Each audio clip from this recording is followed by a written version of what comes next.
Alrighty folks, we're here on this Johnford VMC-816. As you can see, it's got a tool in there. We're going to go ahead and zero the machine and show all three axes zeroing. So you can see in the relative position.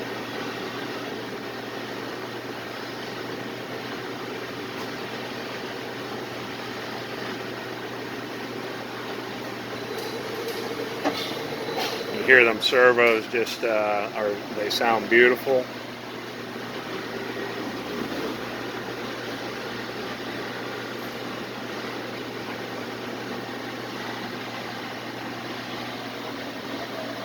And Z.